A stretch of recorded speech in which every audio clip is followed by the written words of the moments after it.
buenas tardes, gracias por estar con nosotros en una nueva emisión nuevamente de Un Cafecito con Jesús. Venimos a acompañarles en esta tarde abriéndoles un tema, el complemento de un tema que estamos viendo los días martes. Vamos a extenderlo un poquito, ¿no? Quedaba algunas cositas por allí y sobre todo tratar de resumir lo que hablamos el pasado martes en nuestro programa El Faro.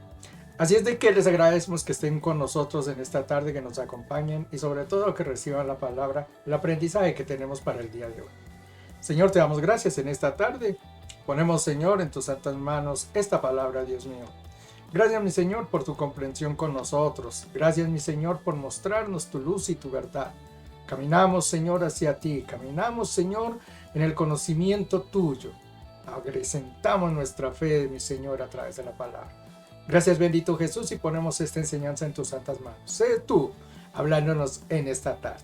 Gloria al nombre de Jesús. Ya comenzamos en un momentico.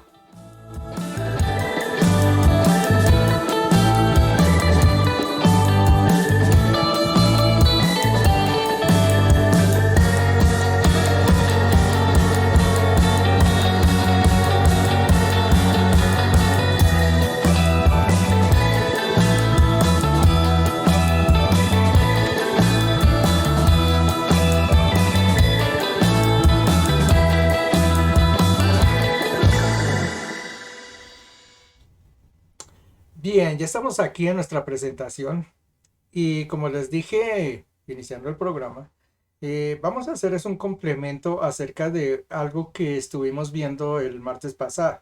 Estábamos en una serie que se llamó Lo del Milenio, donde vimos muchas características de lo que va a pasar durante el milenio, el reinado de Cristo ya en su segunda venida a la tierra.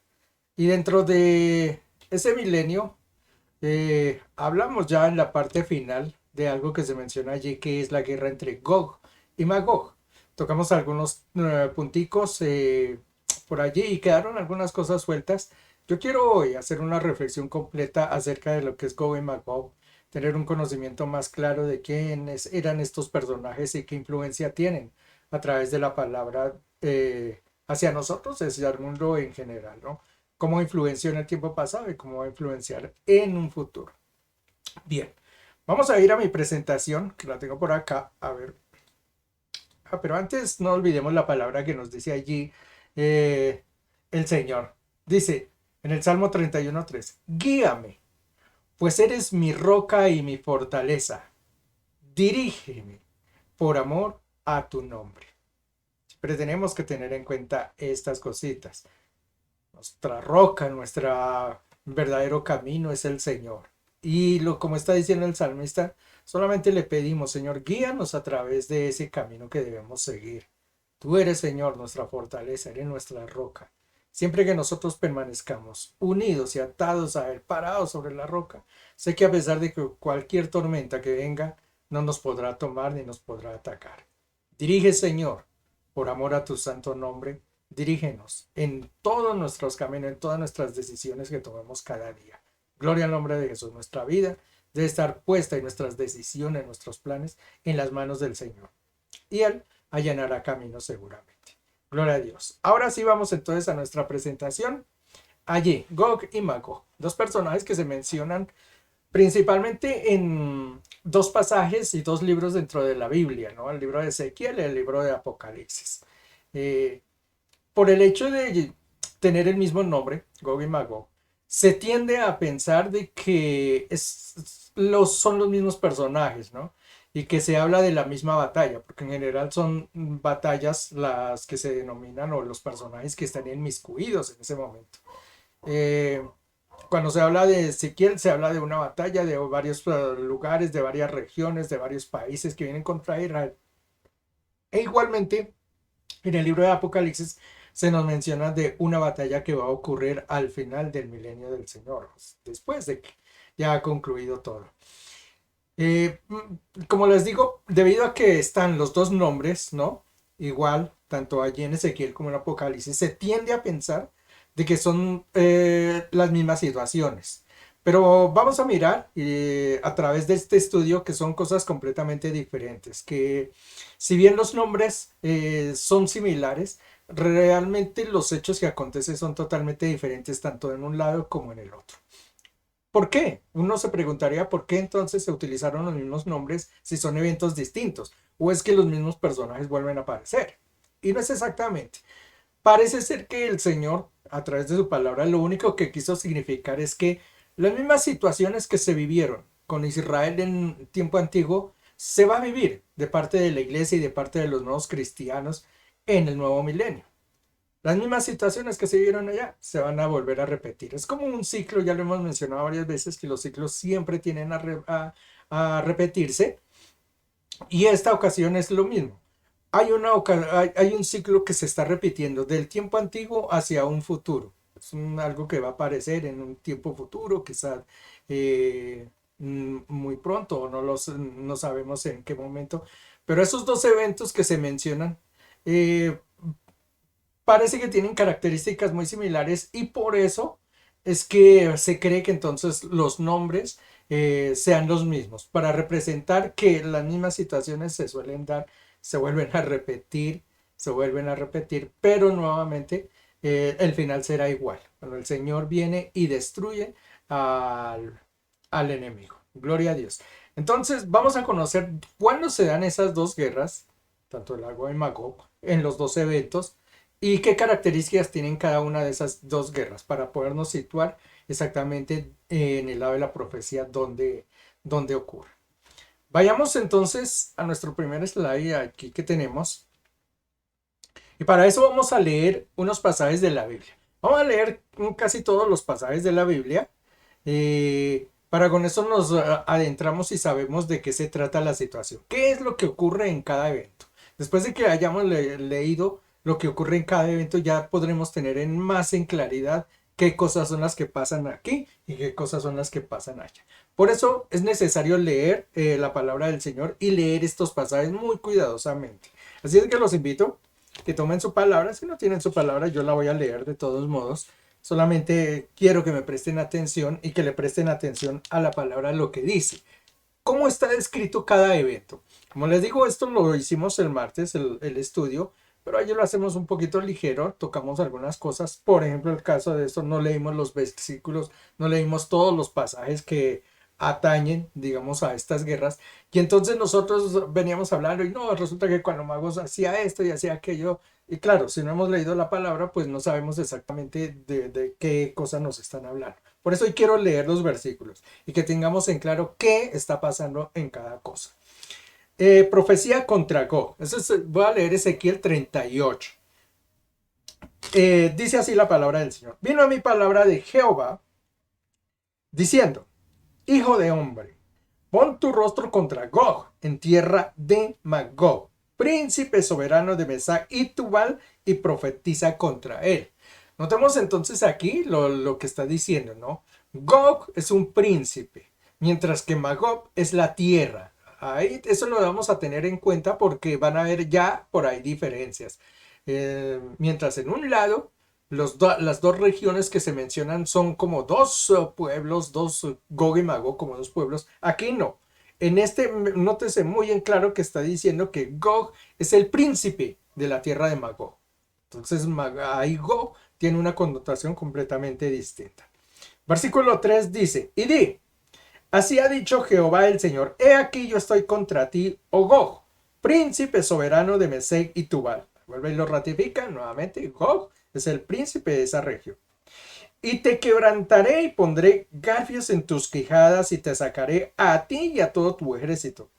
Caballos y jinetes de todo en todo equipado, gran multitud con paveses y escudos, teniendo todos ellos espadas. Persia, Cusfut con ellos, todos ellos con escudo y yelmo. Gomer y todas sus tropas, la casa de Torgama, de los confines del norte y todas sus tropas, muchos pueblos contigo. Ahí hay una lista entonces en general de los pueblos que van a ir a atacar a Israel, pueblos que vienen del norte. Y nótese que hay una lista de países o de regiones que se están mencionando allí. Muy distinto a la parte final que se mencionan, es una guerra general. Aquí se mencionan solamente unos países Ya vamos a mirar de qué países les da unos nombres, pero vamos a saber que esos nombres hoy en día representan unos países que están por allí en Europa, en África, algunos en Asia. Eso ya lo vamos a ver más adelante. Solamente por ahora quiero que tengan en cuenta que son algunas regiones, no es el mundo entero, son algunas regiones. Menciona que de la parte del norte muchos de ellos vendrán a atacar a Israel. Versículo 7 dice: prepárate y apercíbate tú y toda tu multitud que se ha reunido a ti, y sé tú su guarda. De aquí a muchos días serán visitados. Al cabo de años vendrás a la tierra salvada de la espada, recogida de muchos pueblos, a los montes de Israel que siempre fueron una desolación, mas fue sacada de las naciones y todos ellos morarán confiadamente. Subirás tú y vendrás como tempestad, como nublado para cubrir la tierra que será a todas tus tropas y muchos pueblos contigo.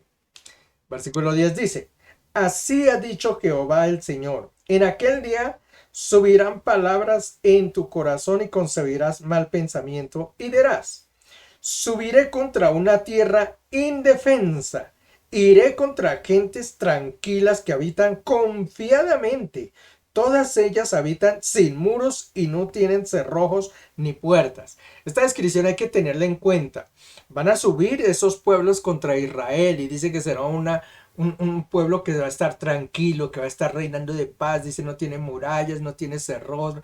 Es un tiempo de paz y hay que tenerlo en cuenta porque esto va a ser una clave para entender cuándo es que se va a dar esa guerra, esa primera guerra de Gog y Magog.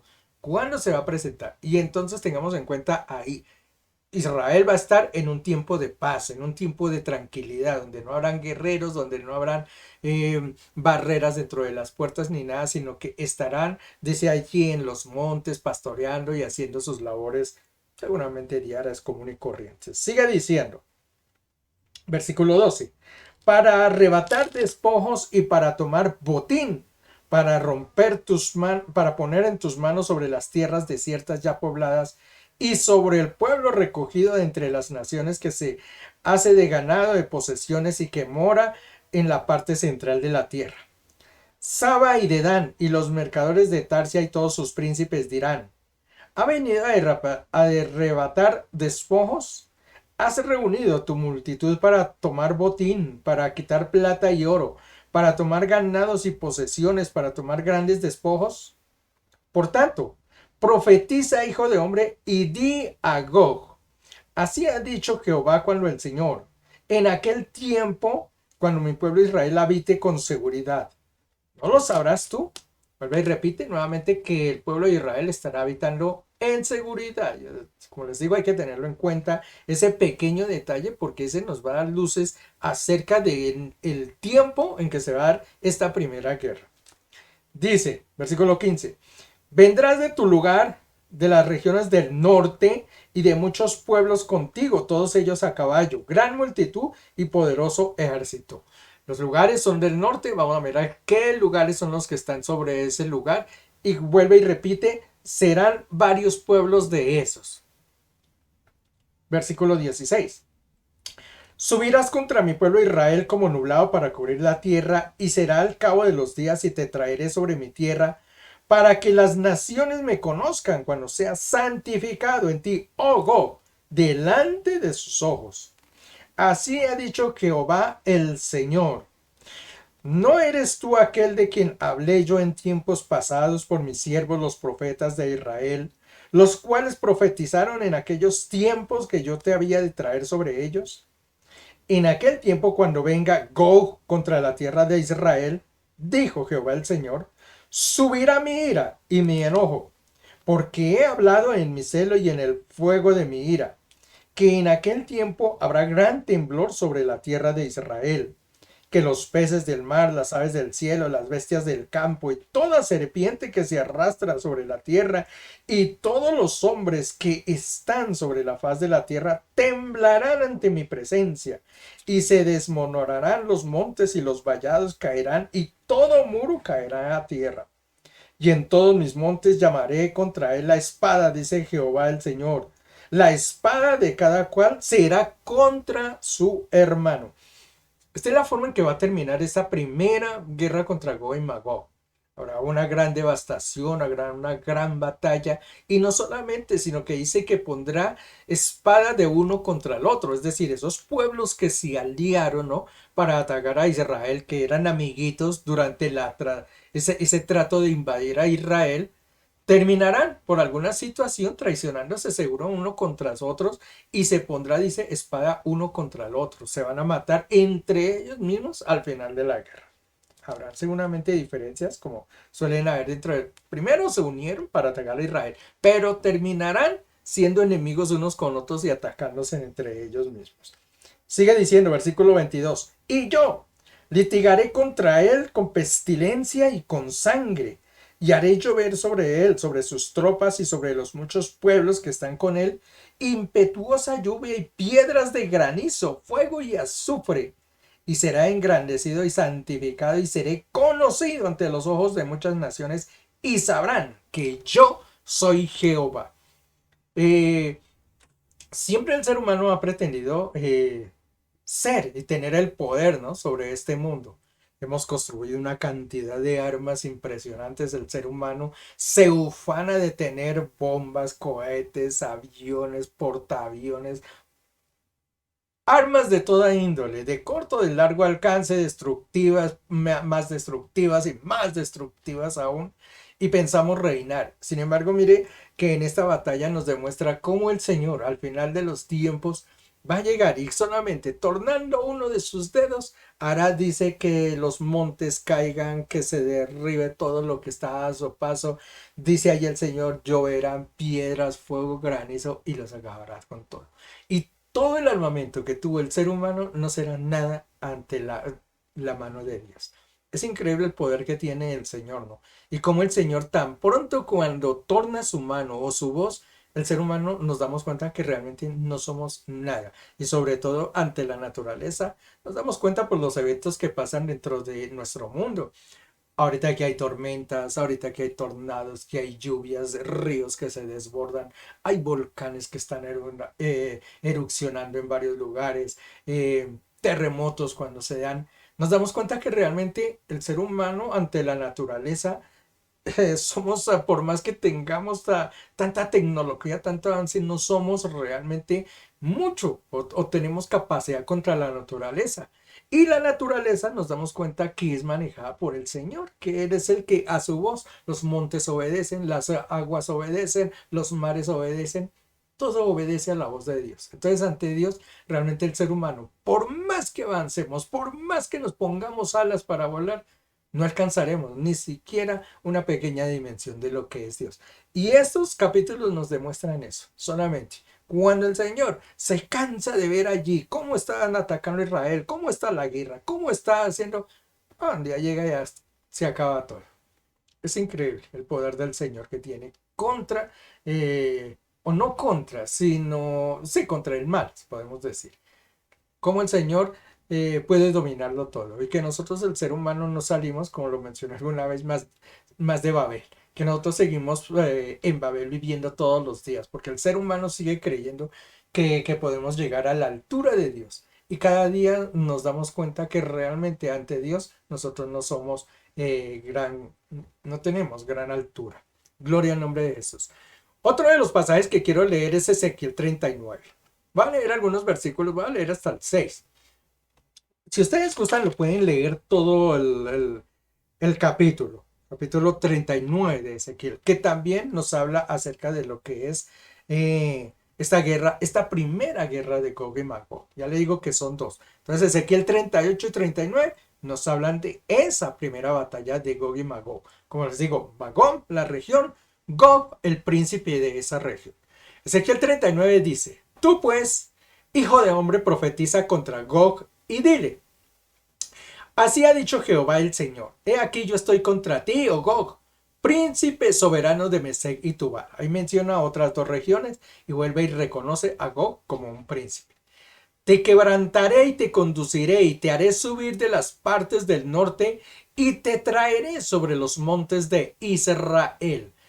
Nótese que si bien esos pueblos vienen a invadir a Israel, allí dice que es el Señor el que les da permiso, ¿no? dice, los traeré de esos lugares para atacar a Israel. El Señor siempre ha utilizado esos medios para corregir que Israel reaccione, busque su camino y no se aparte de seguirlo a Él. Eso pasó en el tiempo antiguo. Eh, Como el Señor entregaba, incluso lo dio en esclavitud varias situaciones, cuando fueron a Babilonia, cuando fueron esclavos de los sirios. Recordemos que eso lo permitió el Señor e incluso indujo a ciertos grupos a que lo hicieran. Era para hacer que el pueblo de Israel reaccionara y se diera cuenta, ¿no? Que ellos dependían era de Jehová Dios. Y aún así, lo hacían por un tiempo, volvían y se desviaban y el Señor utilizaba diferentes castigos para hacerlos reaccionar del pecado que estaban cometiendo. Aquí nos está mencionando una cosa similar. Mire que está diciendo que esos pueblos vienen casi que entregados, ¿no? Por parte del Señor. Dice, los conduciré, los haré subir de los montes. El Señor entonces va a permitir que esos pueblos suban. ¿Para qué? Para hacer reaccionar a Israel del desvío que ellos están teniendo. Muy distinto va a ser de la guerra del final, de la otra guerra de Gog y Magog, donde ya el Señor no va a ser el que va a permitir eso y el que va a llevar esos pueblos para que ataquen a Israel, sino que va a ser Satanás el que va a hacer levantar esas regiones o esos pueblos para atacar a Israel. Ya vamos a ver dónde está esa definición. Por ahora, démonos cuenta, en este sitio que esos pueblos del norte vienen, es porque el Señor dice, los conduciré y los llevaré a estos pueblos para que te dominen Israel.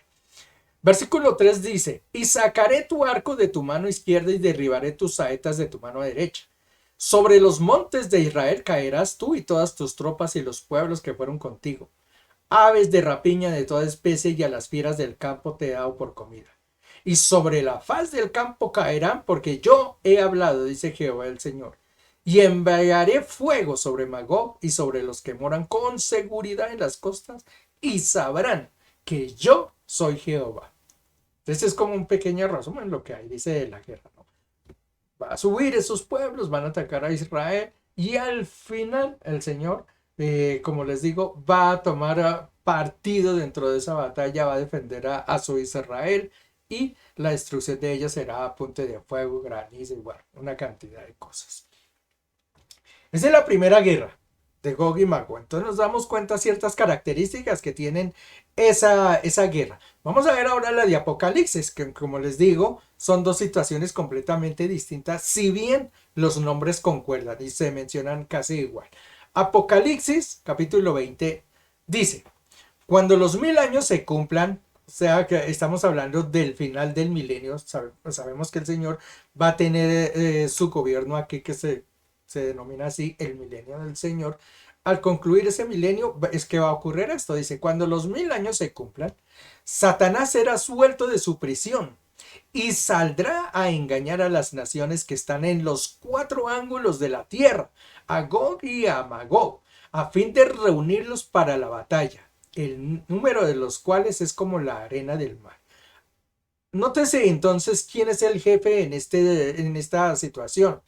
Si bien en la primera nos dimos cuenta que el Señor es el que dice, conduciré, quebrantaré, llevaré ese pueblo en contra de Israel, en este lo que nos está diciendo es que Satanás será suelto. Es Satanás el que va a dirigir esas huestes y va a pelear en contra de Israel. Entonces ya hay una gran diferencia entre los dos grupos. En uno el Señor lo permite, casi que el Señor es el que lleva, ¿no?, a esos pueblos a que le ataquen a Israel y lo hagan tomar conciencia. En este no, en este viene ese mismo Satanás y quieres destruir a lo que es Israel. En el primero vimos que decía que eran unos pueblos del norte. En este dice todas las naciones de los 4 ángulos de la tierra. Otra gran diferencia. Entonces de un lado van a venir unos pocos, que serán algunos países, como les digo, ya los hablamos, ahorita los vamos a determinar cuáles son. Y en la otra dice, vendrán pueblos de todos los 4 puntos cardinales. Es decir, el mundo entero se va a reunir para atacar. Entonces ahí hay diferenciaciones grandes entre una y otra. De la tierra a Gog y a Magog. Entonces allí se nota entonces que son dos regiones, Gog y Magog. son dos pueblos, son dos tribus, dos países o lo que sea, pero en el otro démonos cuenta que Gog y Magog, Gog era un príncipe mientras que Magog sí era la tierra y Gog gobernaba donde era Magog. Entonces ahí hay otra gran diferenciación entre esas dos. Dice el versículo 9, dice, y subieron sobre la anchura de la tierra y rodearon el campamento de los santos, la ciudad amada. Y de Dios descendió fuego del cielo y los consumió. Entonces esta sí es una característica muy similar dentro de los dos eventos. Al final, la guerra concluye cuando el Señor dice, bueno, aquí se acabó todo, toma cartas en el asunto. Y en los dos eventos ocurre exactamente la misma situación. El Señor termina esas guerras destruyendo a los pueblos enemigos con fuego, que es lo que se mencionaba allá en el principio, allá en Ezequiel, donde decía que iba a descender fuego del cielo y piedra y no sé qué. En este también dice, y descendió fuego del cielo y los consumió. Entonces el final de las dos batallas, tanto de la primera de Ezequiel como esta de Apocalipsis, terminan cuando el Señor decide poner manos en el asunto y lanzándole fuego destruye a los enemigos de Israel. Estas son las dos guerras que se presentan entonces. Tengámoslo en cuenta entonces Ezequiel 38-39 y Apocalipsis 20. Dos guerras que se presentan allí, denominadas con los mismos personajes, Gog y Magog. Sin embargo, hay diferenciaciones. En la primera, Gog es un príncipe, Magog en la tierra donde gobierna ese príncipe. Y en la segunda batalla, Gog y Magog son dos pueblos, dos regiones distintas. Suben contra el pueblo del Señor, atacan y el Señor finalmente los derrota. Unos son unos pueblos que vienen del norte, unas regiones. Otros son un pueblo que viene de todo lugar, de los 4 puntos cardinales. Ahí hay grandes diferencias. Veámoslas aquí más especificadas y las tengo en el siguiente cuadro. No, vamos a hablar de la genealogía y luego hablaremos ya de las diferencias de los dos grupos. Veamos de dónde viene este Gog y de dónde viene este Magog, para que nosotros conozcamos un poquito de la historia, de dónde salen estos personajes o quiénes son estos personajes. Recordemos que en la Biblia hay un evento muy conocido que se llamó el Gran Diluvio. El diluvio fue un tiempo cuando llovió de la tierra terriblemente que lo consumió todo. Hubo un hombre que halló gracia ante los ojos de Dios que fue Noé, y él fue el que subió los animales, él construyó un arca y después subió de a parejas de animales dentro del arca, y los que quedaron dentro del arca obviamente fueron los que se salvaron y volvieron a repoblar la tierra. Pues Noé y su descendencia son los que van nuevamente a repoblar la tierra a diferentes lugares. Veamos lo que nos dice el capítulo Génesis 10, porque allí es donde se menciona a este personaje Magog. Dice, estas son las generaciones de los hijos de Noé. Entonces menciona los tres hijos de Noé, Sem, Ca y Jafet, a quienes le nacieron hijos después del diluvio. Obviamente, pues ellos tuvieron su prole también, su descendencia, y ellos viajan hacia diferentes lugares a conquistar diferentes sitios de la tierra. Ellos son los que vuelven a poblar la tierra. Génesis 10:2 dice, los hijos de Jafet, que es el personaje en que nosotros nos detenemos para conocer a Kilo, este mago, dice, los hijos de Jafet, o sea, el tercer hijo de Noé, son Gomer, que más adelante vamos a saber que los de Gomer son el pueblo alemán hoy en día. Magog, ahí es donde se menciona Magog, por eso nos damos cuenta entonces de dónde viene este Magog. Madai, Javán, Tubal, que también lo menciona aquí, Mesec y Tirás. Esos son los descendientes, entonces los nietos que tuvo Noé por parte de Jafet. Ahí ustedes pueden ver un cuadrito donde lo estoy mostrando. El padre de Noé es Lamec, obviamente. Lamec es el padre, viene Noé, que es el que está ahí siguiendo, y luego están señalados los tres de los hijos que tuvo Noé, que son Set, Can y Jafet. Este Jafet es el cual estamos mencionando la descendencia de él, porque de ahí es donde va a venir Magog. Miremoslos aquí, entonces están los hijos de él que son Gomer. Como le digo, ese Gomer son los descendientes hoy en día del pueblo alemán. Los alemanes, vamos a ver que es ese pueblo que se extendió sobre esa región, los de Gomer, y hoy en día pues es Alemania. Magog, que ya vamos a ver quiénes son, Madal, Javán, Tubal, Mesec y Tiras. Esos son los hijos entonces de Jafet, algunos de los hijos que tuvo Jafet, y ellos son los descendientes de este pueblo de Magog, que son los que son mencionados aquí como un pueblo enemigo para el pueblo de Israel.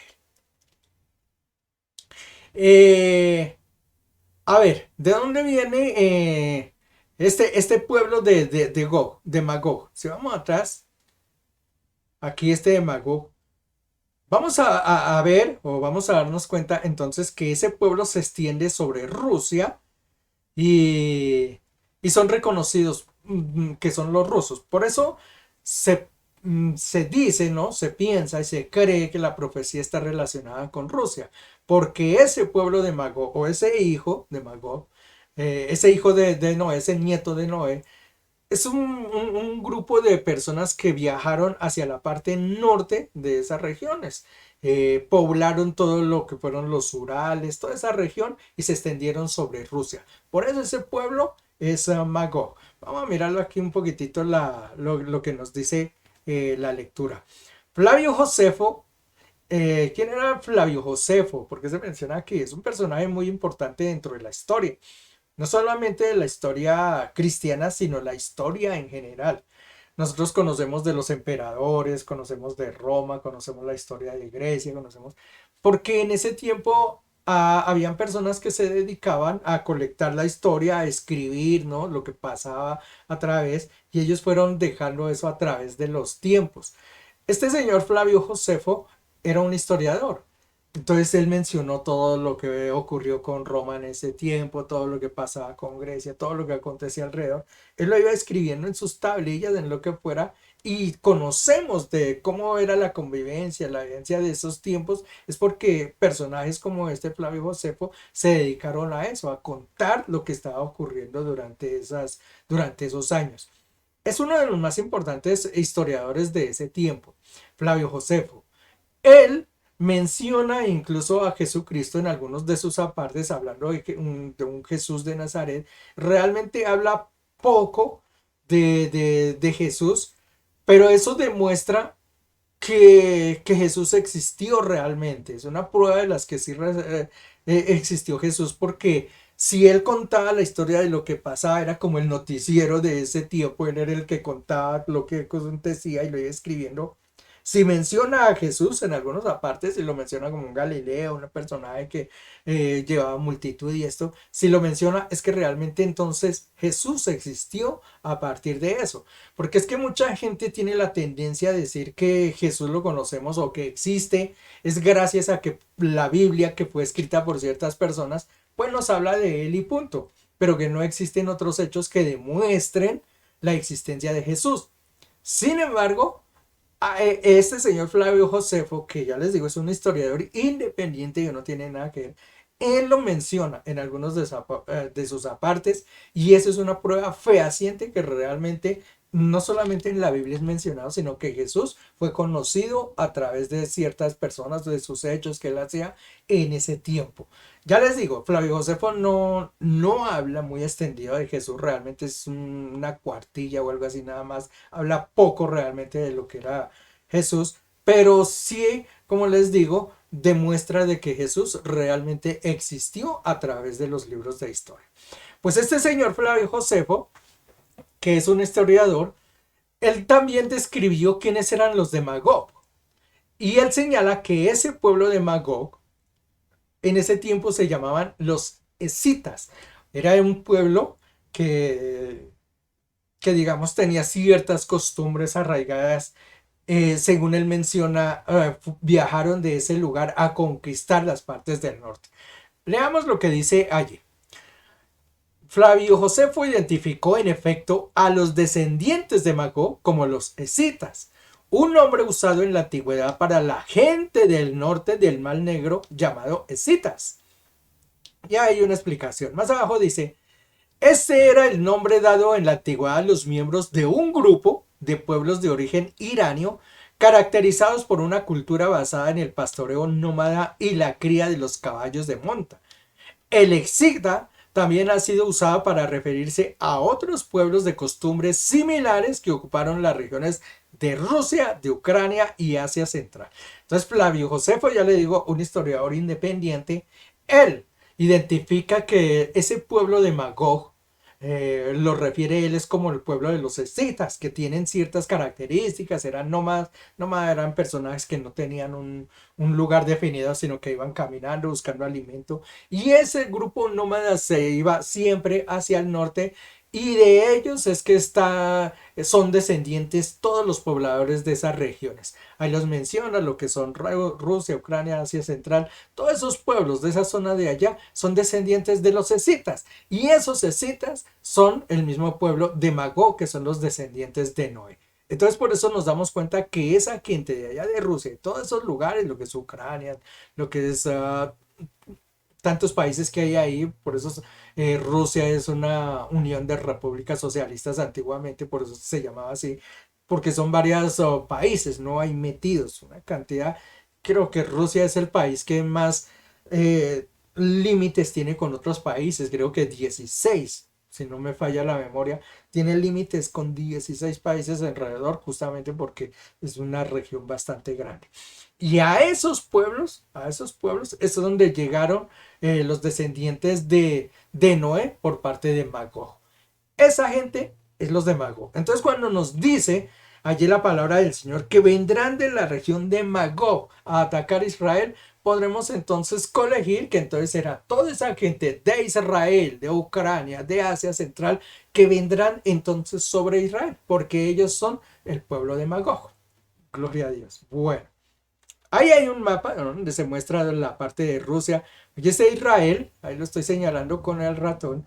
eh, Israel, entonces hacia el norte, que es esta zona, pues entonces queda Rusia. Y allá fue donde conquistaron entonces los pueblos, el pueblo de Magog, los descendientes de este Magog, esas regiones. Ahí está, como les digo, Ucrania, está eh, Turmequistán, Afganistán, todos esos pueblos que quedan aquí sobre Asia Central, eh, y que obviamente pues hicieron parte de Rusia en algún momento. Lo que pasa es que Rusia se dividió no hace mucho tiempo y hay varios países ahí alrededor, pero Rusia era toda esa región y todos esos pueblos obviamente entonces descendientes de Magog. Gloria a Dios. Miremos entonces ahora sí las diferencias que hay entre los dos capítulos, aunque ya hemos mencionado varias de ellas, pero vamos a tocarlas aquí ligeramente para darnos cuenta, con esto busco es eso, que nos demos cuenta de que son dos guerras completamente distintas, tanto la que se menciona en Ezequiel como en el Apocalipsis. Veamos las diferencias. En Ezequiel, la batalla de Ezequiel, los ejércitos provienen principalmente del norte e involucran a unas pocas naciones de la tierra. Ya lo leímos allí en Ezequiel 38, donde dice que algunos países del norte, e incluso da el nombre de esos países, ya vamos a ver qué países son, van a venir desde la parte del norte y van a atacar a Israel. Entonces son unas pocas naciones. En Apocalipsis, capítulo 20, versículos 7 al 9, nosotros entonces leímos que dice que entonces vendrán es de los 4 puntos cardinales de la tierra, todo el mundo. Dice, la batalla en Apocalipsis 20 involucra a todas las naciones, por lo que los ejércitos vendrán de todos los lugares. Gran diferencia. En una vendrán un ejército de unos pocos países que vienen del norte. En la otra será de los 4 confines de la tierra. Entonces será una guerra global, mundial en contra de Israel. En la otra serán solo unos pocos países. Primera diferencia. Segunda, en la primera, en la de Ezequiel, no hay ninguna mención de Satanás en el contexto de Ezequiel. Démonos cuenta, y ahí están mencionados los versículos, si ustedes lo quieren leer, ya los leemos, los repasamos, ustedes de pronto recuerdan en Ezequiel 38, donde mencionamos que es el mismo Señor que empuja, ¿no?, a estos pueblos para que lleguen sobre Israel. Mire que el Señor lo que busca es que Israel entre en conciencia, ¿no?, del pecado que están cometiendo, tal y como lo hizo en el tiempo antiguo, en tiempos de David, de Salomón, de Jeroboam, de toda de esa gente. En ese tiempo el Señor los permitía que otros pueblos los dominaran justamente para que Israel tomara conciencia y regresara a buscar al Señor. En esta primera guerra se menciona eso. Es el Señor el que está permitiendo que esos pueblos lleguen sobre Israel, todo para que Israel cambie, ¿no?, su posesión y regrese nuevamente a esos primeros caminos. En Apocalipsis no. Leímos en Apocalipsis 27 que esa batalla después del milenio, el que la va a liderar es Satanás. Dice que va a ser liberado. Recordemos que Satanás durante el milenio va a estar atado en el lago de fuego. El Señor dice que va a bajar un ángel, lo va a atar y lo va a meter al ángel al lago de fuego. Será liberado al final del milenio y él entonces tomará un ejército y hará batalla contra Israel. Entonces, en este segundo contexto, en el Apocalipsis, en la parte final, en la batalla esa final, será entonces guiados, liderados es por Satanás. Entonces ahí hay otra gran diferencia. Mientras en la primera es un permiso que le puede dar el Señor a otros pueblos para que ataquen Israel, en la segunda es Satanás quien va a atacar a Israel para tratar de exterminar. Otra gran diferencia. Miremos una más. Dice en Ezequiel 39, 11 y 12. Voy a leer Ezequiel 39, 11 y 12. Dice, en aquel tiempo yo daré a Gog lugar para sepultura allí en Israel, el valle de los que pasan al oriente del mar, y destruirá el paso a los transeúntes, pues allí enterrarán a Gog y a toda su multitud, y lo llamarán el valle de Hamón Gog. Y la casa de Israel los estará enterrando por 7 meses para limpiar la tierra. Al final va a ser destruido entonces este príncipe Gog con todos sus ejércitos. Y dice que estarán entonces enterrando muertos, pero imagínense la cantidad de muertos que van a haber sobre esa región, que dice que estarán por 7 meses en tierra y en tierra muerto todos los días, que es la horta tremenda. Y qué cantidad de gente que habrá muerto en esa batalla que nos menciona allí en Ezequiel. Ahora bien, en Apocalipsis, si vamos a Apocalipsis en esa guerra, cuando termine esa batalla de Gog y Magog, Apocalipsis 20, 11 al 15, muestra a ver si lo tengo aquí, lo leemos para que tengamos claridad de ellos. Dice, y subieron de la anchura de la tierra y rodearon el campamento de los santos y la ciudad amada, y descendió fuego del cielo y los consumió, y el diablo que los engañaba fue lanzado al lago de fuego y azufre donde estaban la bestia y el falso profeta, y serán atormentados día y noche por los siglos de los siglos. Ese es el final de la batalla, pero entonces a renglón seguido dice, y vi un gran trono blanco y al que estaba sentado en él, delante del cual huyeron la tierra y el cielo, y ningún lugar se encontró para ellos. Y vi a los muertos, grandes y pequeños, de pie ante Dios, y los libros fueron abiertos, y otro libro fue abierto, el cual es el libro de la vida, y fueron juzgados los muertos por las cosas que estaban escritas en los libros según sus obras. En esa segunda batalla de Gog y Magog, entonces el Señor baja, los destruye y toma a Satanás, toma al anticristo y los manda a su lugar eterno, donde estarán en tormento y lo demás. Y a los demás dice que entonces los levantará y abrirá los libros y será el juicio. Gran diferencia. En la primera entierran los muertos y duran durante 7 meses. En esta termina la batalla y van de una vez al juicio. Lo cual quiere decir que si fuera la misma batalla, pues no tendría justificación de enterrar los muertos, porque ¿para qué? Si va a haber un juicio, ¿no? Si acaba la batalla va a haber un juicio, pues entonces ¿para qué los van a enterrar? Eso no habría necesidad. Ahí se nota que entonces son dos batallas completamente distintas. En la primera sí, porque va a haber, eso se va a dar antes del milenio, entonces va a haber un periodo aún más de vida y los muertos no se van a levantar ni nada, entonces obviamente necesitan una sepultura. En la segunda no, porque directamente termina esa guerra de Gog y Magog, dice ahí en Apocalipsis 20, y enseguida es el juicio. Entonces no hay necesidad de enterrar gente. Esa es otra gran diferencia. Entonces en la primera, mientras se entierran los muertos, en la segunda no, porque de una vez va a ser el juicio tan pronto termine esa batalla. Otra gran diferencia. Y una final que vimos allí, dice, Dios usa la batalla de Ezequiel, ahí está en 38, para hacer que Israel vuelva hacia el Señor. leímos esos pasajes, ahí nuevamente los repite Ezequiel 39, 21 al 29 o Ezequiel 38, donde se menciona justamente que el Señor está permitiendo que Israel sea atacado, es pero para poder que ellos regresen o vuelvan nuevamente a los caminos a buscar el Señor. En Apocalipsis, no, porque estamos viviendo el milenio, esto es al final del milenio, entonces el pueblo de Israel ha sido fiel. No necesita entonces ser castigados. Los rebeldes que serán castigados y que no van a tener ya oportunidad de arrepentimiento son los que se unen nuevamente con Satanás en ese periodo final, un periodo chiquito que le van a dar a Satanás para que gobierne. Esos que van a ser infieles van a ser los que van a ser castigados en ese momento. Entonces son las dos batallas completamente distintas. Vemos, hay dos oposiciones, son dos eventos completamente distintos. Ya les digo, los nombres posiblemente se usan iguales, es para demostrar que las características acerca de la desobediencia del ser humano hacia Dios son similares, pero solamente para eso, para mostrar que esos eventos van a ocurrir por una desobediencia del pueblo hacia el Señor, pero no porque los eventos sean el mismo. Gloria a Dios. Miremos el siguiente pasaje para mirar entonces dónde van a ser esas dos batallas. La primera, la que se menciona en Ezequiel 38, aquí tengo este cuadro, ustedes van a ver que al principio se vivió sobre la ley hasta que vino el nacimiento del Señor. Ahí hay una cruz, muerte y nacida, muerte, ¿qué? Nacimiento y muerte del Señor Jesucristo, ahí hay una cruz para representar eso.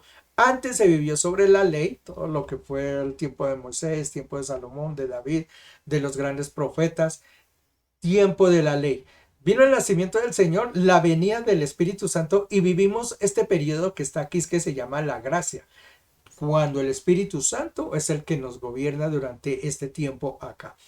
Cuando termine la gracia acá, en el arrebatamiento de la iglesia, empezará un periodo que se llama la tribulación. Aquí está mencionada la tribulación. Es un periodo de 7 años. Está vaticinado en Apocalipsis, está vaticinado también en Daniel. Se menciona ese tiempo, se menciona que es el de una semana, que es la que nos está haciendo falta. Y luego al concluir esa semana, vendrá el Señor, ahora sí por segunda vez, todo ojo le verá al final de la tribulación. Llegará la guerra de Armagedón, que es donde va a destruir a todos esos pueblos, y empezará el milenio del Señor. Aquí está el milenio del Señor. Ese será el reinado. Al concluir el milenio del Señor, habrá un tiempo, dice allí en Apocalipsis, que Satanás será suelto, un tiempo cortico, que es donde el pueblo se va a rebotar, o la gente se va a rebotar contra el Señor. Satanás se juntará en contra de Israel, y al concluir este pequeño periodo, para derrotarlo definitivamente a Satanás, vendrá esa segunda batalla de Gog y Magog acá, que será la destrucción final, y ahí sí el juicio. Y unos iremos entonces a estar en compañía del Señor y otros verán al lago eterno.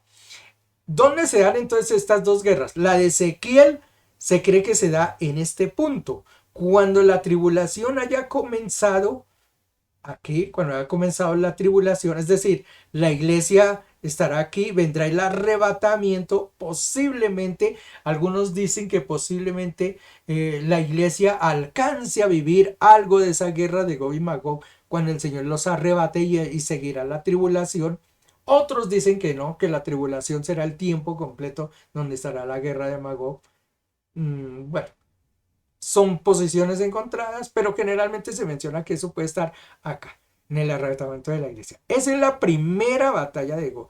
Y la segunda, como les digo, entonces se dará aquí, cuando ya será el juicio final. Esa es la última guerra que va a existir, que es la de Gog y Magog, que se menciona en Apocalipsis. Muy bien. Miremos entonces unos pasajes que nos demuestran cómo esta primera batalla, la de Ezequiel, se da en este punto. Que es, y lo expresé cuando leímos el pasaje, que les dije que tuviesen en cuenta que Israel estaba viviendo un periodo de paz. Dice allí la Biblia, de tranquilidad, donde no habían quitado los cerrojos de las puertas, todo lo demás, porque estaba viviendo un periodo de tranquilidad. Eso nos demuestra que esa batalla se va a dar sobre este sitio. ¿Por qué? Vamos a mirar aquí lo que dice la palabra del Señor. Dice Ezequiel 38:16. Este es cuando va a atacar Gog y Magog. Dice, así ha dicho Jehová el Señor, en aquel día subirán palabras en tu corazón y concebirás mal pensamiento. Y dirás, subiré contra una tierra indefensa, iré contra gente tranquilas que habitan confiadamente. Todas ellas habitan sin muros, no tienen cerrojos en las puertas para arrebatar despojos y para tomar botín, para poner tus manos sobre las tierras desiertas ya pobladas y sobre el pueblo recogido entre las naciones, y que se hace de ganado y posesiones, que mora en la parte central de la tierra. Sabá y Dedán y los mercaderes de Tarsis y todos sus príncipes te dirán, ¿has venido a arrebatar despojos? ¿Has reunido tu multitud para tomar botín, para quitar plata y oro, para tomar ganados y posesiones y para tomar grandes despojos? Por tanto, profetiza, hijo de hombre, y di a Gog, así ha dicho Jehová el Señor, en aquel tiempo cuando mi pueblo Israel habite con seguridad, ¿no lo sabrás tú? Vendrá de tu lugar, de las regiones del norte, y muchos pueblos contigo, todos ellos a caballo con gran multitud y poderoso ejército. Notemos entonces que cuando va a atacar esa primera batalla de Gog y Magog, el tiempo de Israel estará gozando de una paz impresionante. ¿Cuál es esa paz? Daniel 9:27 nos la menciona, dice, y después de las de 62 semanas se quitará la vida al Mesías, mas no por sí, y el pueblo de un príncipe que ha de venir destruirá la ciudad y el santuario. Esto es cuando se menciona entonces que es la destrucción de Jerusalén en el año 70 más o menos que se dio, y obviamente la muerte de Jesucristo que se menciona anteriormente. Es el periodo de las 70 semanas de que nos habla Daniel. Como les digo, queda faltando una semana que es la semana del milenio, que es la que del milenio no, sino de la gran tribulación, que es la que se va a cumplir.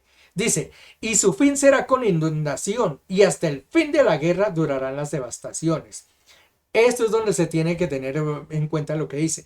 Y por otra semana confirmará el pacto con muchos, y a la mitad de la semana hará cesar el sacrificio y la ofrenda.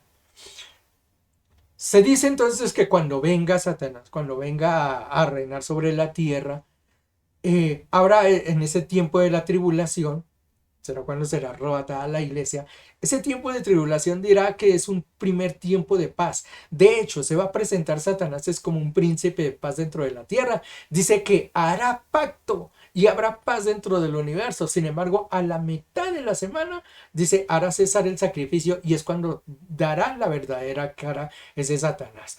¿Eso cuándo va a pasar? Aquí en la tribulación. Y dice que a mitad de semana se hará cesar ese pacto.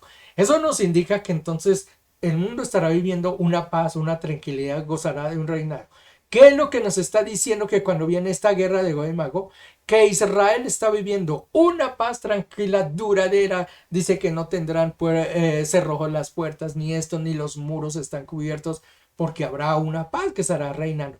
Por eso, esa situación nos demuestra que ese periodo donde va a haber Gog y Magog, esa primera guerra, será este lugar de la tribulación. Entonces ahí quedamos, esa es una primera guerra, y al final pues la otra nos dice que vendrá una guerra de Gog y Magog y después el juicio. Entonces ahí están definidas los dos eventos que se van a presentar y las dos guerras que son de Gog y Magog. Bien, miremos ahora sí cuáles son los países que están mostrados para ver qué son los que van a atacar el pueblo de Israel. Ezequiel 38 dice Persia. ¿Quién es Persia? Mire, es esta región de acá. Hoy en día ese país, eso lo cambiaron creo como en el año 50, 54, algo así. Le cambiaron el nombre de Persia, se lo cambiaron por Irán. Ese hoy en día es Irán. Entonces toda esa región de Irán es lo que se llama Persia. Dice Persia, Cus. ¿Quién es Cus? Es esta región de aquí, es la región de Etiopía. Toda esta región de aquí es lo que se llama Cus. Y Fud. ¿Quiénes son Fud? Estos países que están aquí, esto es como Libia, que están aquí al lado de Egipto, por este lado, ese es Fud. Con ellos, todos ellos con escudo y yelmo, Gomer, ese no alcanza a estar aquí, está hacia la parte de arriba, pero está más extendido sobre Alemania. Entonces sería Alemania y todas sus tropas. Y la casa de Tagarma, que son los que vienen de la parte de arriba, Tagarma, de los confines del norte y todas sus tropas y muchos pueblos. Prepárate, apercíbate tú y toda tu multitud que se ha reunido contra ti. Bueno, aquí abajo está la descripción de quiénes son esos países. Persia es el actual Irán. Kuz es Etiopía. Otro país es Fud, que es Libia. Digamos, esos países son mencionados en tiempo de antiguo porque recordemos que eran regiones muy ricas, muy prósperas. Etiopía se cree que tuvo un gran imperio. Hay algunas cosas que demuestran de que fue un dominador tanto como Egipto de toda esa región. Otros países mencionados son Tagarma, que son los turcos o los otomanos que están aquí, el pueblo otomano. Y otro, el que es Gomer, que de acuerdo al Talmud judío es la actual Alemania. Esos son los pueblos que se mencionan entonces y que van a venir. Como les digo, ahí menciona en esa primera batalla unos pueblos que van a venir. En Apocalipsis serán de todos los confines del mundo que vendrán. Miremos otras cositas que quiero ver. Rusia en la profecía. Vamos a mirar por qué Rusia es mencionada y por qué se cree que Rusia va a ser el pueblo que va a atacar a Israel. Ezequiel 38, 1, 3, mira lo que dice. Vino a mi palabra de Jehová diciendo, hijo de hombre, pon tu rostro contra Gog en tierra de Magog, príncipe soberano de Masec y Tubal, y profetiza contra él. Estos nombres de pronto a uno no le dicen mucho, ¿no? Cuando escucha estas palabras. Pero cuando ya uno va a un estudio profundo se va dando cuenta de que qué relación tiene tan grande esto. Resulta que ahí dice que le está diciendo, hijo de hombre, pon tu rastro contra la tierra de Magog, príncipe soberano.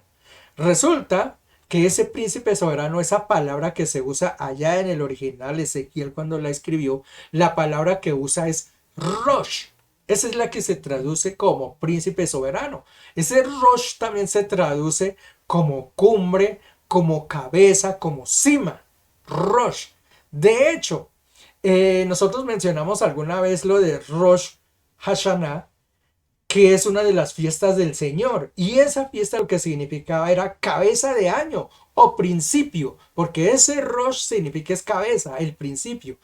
Ese Rosh es el que está mencionado acá y ese traduce también como príncipe soberano, que es la palabra que aparece allá en Ezequiel 38. Entonces, si uno dijera, ya cambiando la terminología y no decir príncipe soberano, sino decir Rosh, entonces diría contra Rosh de Mesec y de Tubal, ¿no? Dice la siguiente palabra, Mesec. Mesec hace referencia a una región de una ciudad que fue fundada por un pueblo eslavo que se llamaba Mushklu. Mushklu. Esa región hoy en día o esa ciudad es Moscú.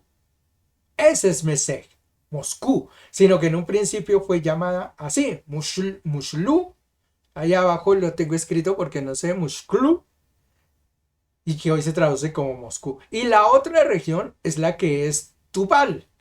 Y Tubal es la región de los Tolboks, que es una región que está cerca a un río allí que se llama Tobolsk. Es una región. Nuestro hermano Exxon también nos explicaba que es la ciudad, la segunda ciudad más importante que existe en Rusia, que es San Petersburgo, que es el lugar donde se encuentra el parlamento o algo así, por lo que entendí, de Rusia, el gobierno de lo que es de Rusia.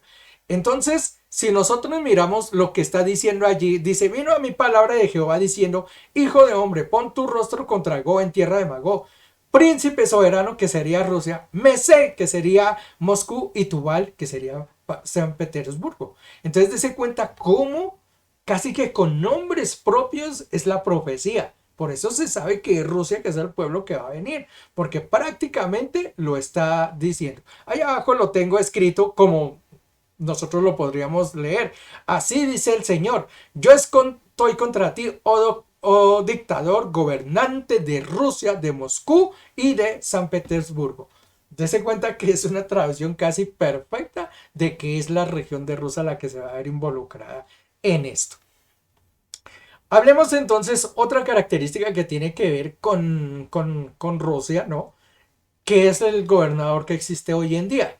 Rusia pasó unos años terribles, tremendos. Démonos cuenta que Rusia, con su socialismo, año más o menos 1980, cayó totalmente.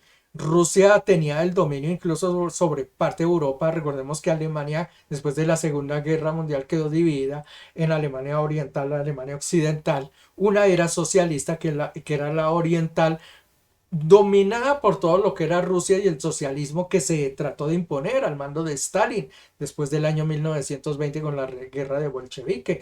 Ellos trataron de dominar lo que fue el mundo completo y eso se fracasó después de muchos años, después de la Guerra Fría de los años 60, 70, en que vivió contra Estados Unidos. Rusia cayó totalmente. Por ahí por el año 80 subió un señor que se llama Mikhail Gorbachev y él trató de imponer lo que se llamó la perestroika, que era tratar de abrir, a tener una apertura hacia el mundo occidental y permitir que la democracia gobernara y ir quitando lo que era la Rusia antigua. De hecho, hizo o permitió que se tumbara el muro, el famoso muro de Berlín, y Alemania se volvió a juntar y dejó de ser socialista. Eso fue un evento increíble y además fue tan tremendo ese evento que demostraba casi que la caída de Rusia totalmente y su socialismo. Ya les digo, al mando de Gorbachev, Rusia tuvo una caída. A él lo sucede a un señor que se llamó Boris Yeltsin.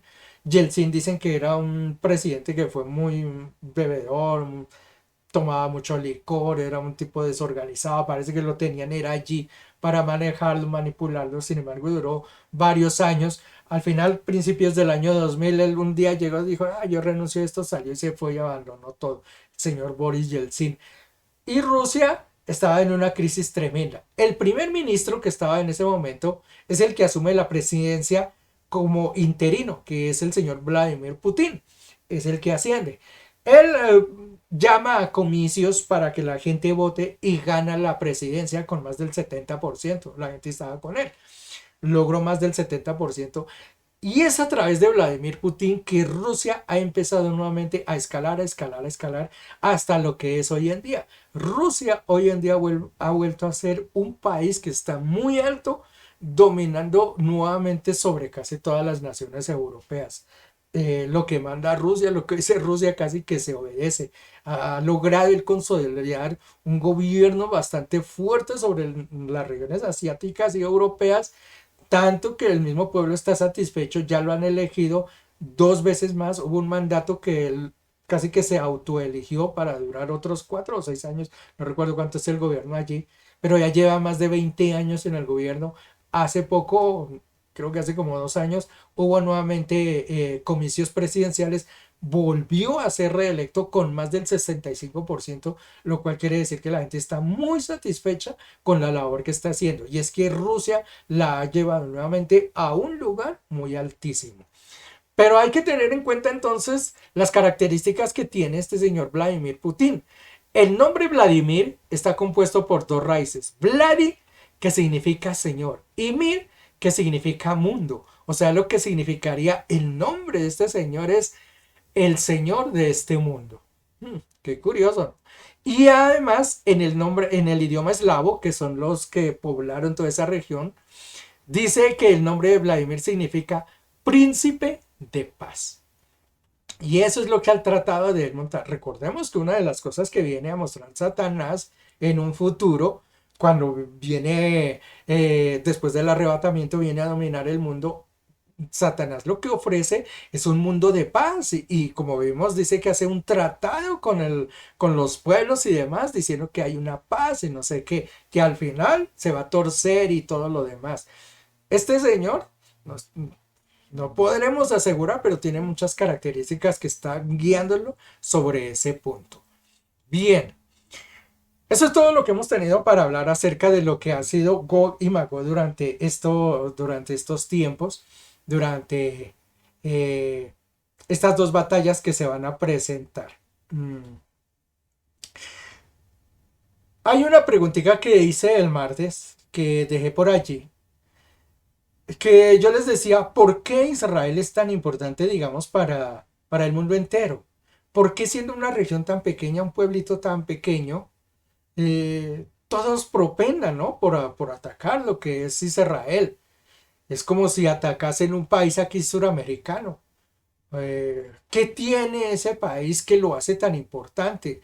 Pues sí, es una región estratégica, pero es que hay regiones que son casi más estratégicas como Turquía. Turquía está en medio de lo que es Europa, Asia y África. Ese está en toda la mitad, en el punto medio de lo que es todos esos territorios. Entonces, digamos, sería como más coherente, digamos, que traten de dominar Turquía para dominar toda la región. Sin embargo, buscan esa allí, un pedacito de tierra y pelean por ello. Y yo les hacía la pregunta, ¿por qué? ¿Qué tiene Israel? Porque la gente lo ataque. ¿Sería la cuestión de la religión? Y de pronto la cuestión de la religión, no, porque al fin y al cabo hay muchos países que, como el hecho del socialismo o de los países socialistas, que la mayoría son ateos, o por el caso de los países de Asia, muchos de esos países tienen como dioses a otro tipo de deidades. Entonces, digamos que no, que el hecho que sea Jehová o que sea esto no querría decir que quieran dominar esa región, porque ¿para qué? Es más, el otro día veíamos algunos documentales con una persona aquí dentro de la casa acerca de Israel y veíamos cómo pasaban esos pueblos de Israel, pueblos que son legendarios, y los mostraban como están hoy en día. Y uno miraba todas esas regiones y decíamos, qué cosa tan rara, ¿no? Que esas regiones son solo peñascos, si usted los mira, son desiertos, son tierras áridas. Uno diría, pero ¿qué tiene Israel acaso? Entonces, como para que la miren, ni siquiera se puede sembrar. Es una región que es inhóspita en esas cosas, ¿no? ¿Por qué entonces Israel? ¿Por qué atacar a Israel? ¿Por qué buscar a Israel? Pues resulta que aquí el mundo se mueve a base de la economía y de muchas riquezas que pueden existir. Hoy en día, los países árabes son famosos ¿por qué? Porque ellos tienen mucho petróleo. Si uno mira Qatar, si uno mira los Emiratos Árabes, si uno mira países como Irak, esos países realmente pues no es que tengan mucho que ofrecer, digamos, en términos no sé, de cultura o que sean preponderantes en otras cosas, ¿no? Lo que tienen es petróleo, petróleo por todo lado y entonces se llama justamente el oro negro y por eso ellos son famosos. África, miramos los países africanos, Mozambique, Etiopía, Libia, Sierra Leona, todos esos países africanos, no sé, bueno, ¿por qué entonces no se pelean por un país de esos? Pues simple, allá no hay petróleo, no hay nada que quitarles, hay desierto. Entonces, como no existen riqueza, nada, pues ese continente prácticamente vive abandonado, como, como si no existiese. Los países árabes son famosos y son conocidos y respetados porque tienen petróleo. Si no tuvieran petróleo, seguramente serían como cualquier país africano. No tienen nada, pues no se pelearía nadie por nada. Pues a Israel le acontece exactamente eso. Es un país demasiado rico, pero no en petróleo. Ellos no tienen gran cantidad de grandes reservas de petróleo. ¿Cuál ha sido la crecida de Rusia desde que el señor Vladimir Putin subió a la presidencia? Resulta que Rusia, si ustedes buscan por allí, es el principal productor de gas natural a nivel mundial. Esa es la gran riqueza, pues al lado del petróleo, que tiene Rusia. Rusia exporta gas a casi más a la mitad de Europa. Entonces Rusia se ha aprovechado de eso. Cada que Europa trata de levantar la voz, Rusia dice, ah, no, pues entonces no hay gas. Y así los tiene dominados. Ese ha sido el levantamiento que ha tenido Rusia últimamente. Son dueños de todas las provisiones que existen en gas natural hoy en día. Y Europa, media Europa, se mueve gracias al gas que les está entregando Rusia. Si Rusia llegara a cerrar sus despensas, seguramente Europa tendría una caída pero mortal, terrible. Por eso Rusia los tiene en sus manos hoy en día y eso es lo que ha hecho Vladimir Putin, aprovechar esa situación para poner a Rusia nuevamente a la cabeza. Pues Israel le descubrieron que tiene uno de los gasoductos más grandes que hay en la Tierra. Es la reserva del futuro, dicen, para el mundo. Ellos no están sacando gas o están llevando gas a un poco de lugares, pero la mayor reserva mundial de gas que existe hoy en día es la de Israel. Por eso esa tierra es tan querida y deseada por todos conquistarla, porque es la reserva mundial en gas que existe. Es una riqueza, o sea, cuando acabe el petróleo, cuando ya no tengamos más petróleo y se acabe eso, la riqueza principal va a ser el gas. Y el país que lo tiene hoy en día es Israel. Por eso esa región es tan importante para el mundo entero, por eso Rusia lo quiere, por eso Estados Unidos mete mano, por eso viene China, le quiere meter mano. Y un día esas guerras de Gog y Magog será eso, por tratar de dominar a Israel. ¿Solamente por qué? Seguramente porque esa gran riqueza va a tratar de ser controlada por esos países. Por eso es que este país es perseguido. Gloria al nombre del Señor.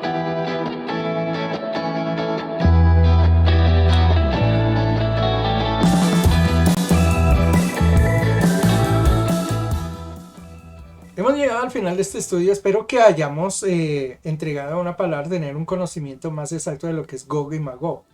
Ya le digo, existen muchas diferencias y muchas confusiones sobre lo que es este tipo de situación. Son dos guerras que se van a presentar.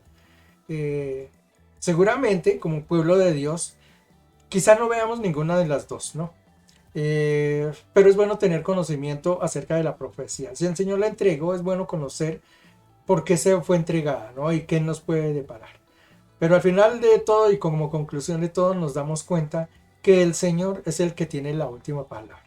Como vimos allá en los primeros pasajes en Ezequiel, el Señor dice que vendrá al final y hará llover fuego y destruirá. Dice que los peces estarán botados sobre los confines de la tierra. Igualmente dice que las aves, dice que habrá tanta mortandad, una pestilencia seguramente porque todos estos elementos pues habrán muerto y dice que hay una pestilencia y una cantidad de cosas tremendas. Nos damos cuenta cómo el poder del Señor sigue siendo grande. Y en la segunda batalla igualmente dice que lloverá fuego y destruirá a Gog y Magog. Al final de cuentas, el Señor es el soberano. Y en eso podemos concluir. Que solamente Él tiene el poder para destruir al mismo ser humano cuando se levanta o al enemigo cuando se levanta guiado por Satanás. Lo mejor que podemos tener nosotros como recompensa es creer siempre en las promesas del Señor, creer que Él es el soberano y que nosotros estamos del lado del ganador. Gloria al nombre de Jesús. Te damos gracias, Señor, en esta tarde. Gracias, Señor, por descorrernos la palabra, la verdad tuya y mostrárnosla a tus hijos, mi Señor. Dice que cosas serán reveladas solamente a quienes buscan hacia ti. Gracias, mi Señor, por este estudio, Padre bendito. Ponemos tu santa iglesia en tu presencia, mi Señor, para que tú no la descuides, la guíes, mi Señor, siempre bajo el buen camino y que nosotros principalmente aprendamos a conocer de ti, mi Señor, que nos deleitemos en tu verdad, en tu palabra, en tu amor, en tu presencia, mi Señor Jesús. Ponemos esta noche en tus santas manos, todo el resto del fin de semana y pondremos toda nuestra vida, nuestros planes y nuestras esperanzas en ti. Gracias, mi bendito Jesús, por tan grande amor que tú nos muestras. Gracias al Señor y gracias a cada uno de ustedes por haberme acompañado en esta tarde, en este nuevo cafecito. Y será hasta dentro de un mes cuando volveremos con otra enseñanza más. Hasta entonces, y al Señor les bendiga. Gloria al nombre de Jesús.